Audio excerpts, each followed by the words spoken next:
Number one, I want to really appreciate what's ongoing in the country.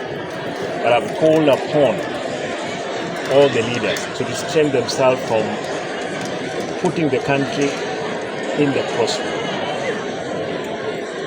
I just indicated yesterday clearly that Honorable Gachagua is welcome to Kisii. He's a leader like another leader. Yes, we know that he has caused some discourse in this country, which all of us we have to really look into. But for today, I want to point out that while he's coming, he knows what he took us through in 2 years in office. We know the frustration of Honorable Gachagua he got in the government of Ruto, where he was the deputy. Until his departure from the office, he is one of the people who perpetrated, especially in Kisii, where himself he pointed out in the function we had at Mosoji, that until we were to behave, myself he told me that until we were to behave, that's the only time we could have gotten our security back. That was unbecoming, but we are saying let security again be provided to Gachagua, given that he was the former deputy president.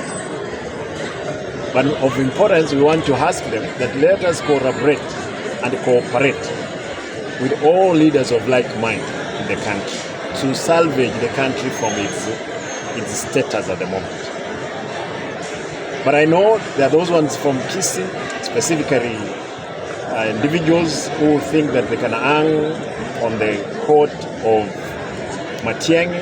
I'm telling them, it's not going to happen. You must work for the people. We have our own in Kisii, that's Matiang'I, whom I'm supporting. I'm the spokesman of the Kisii community.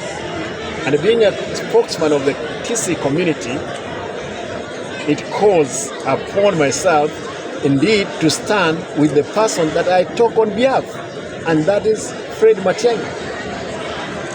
We want to urge our brothers all over the country, let us see the country of Matiang'I, and I'm calling upon Honorable Gachagua, if indeed the passion that you have for the change of the country, the only change that we can get it through Matiang'I when you are supporting him.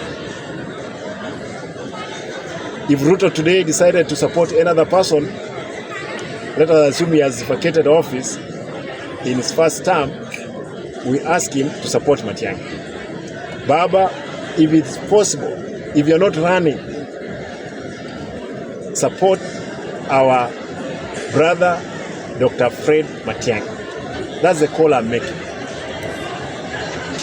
There is some people who are extortionists in the camp of opposition. Their business is collecting money from unsuspecting candidates. We want to warn them that we can't move far with this kind of people.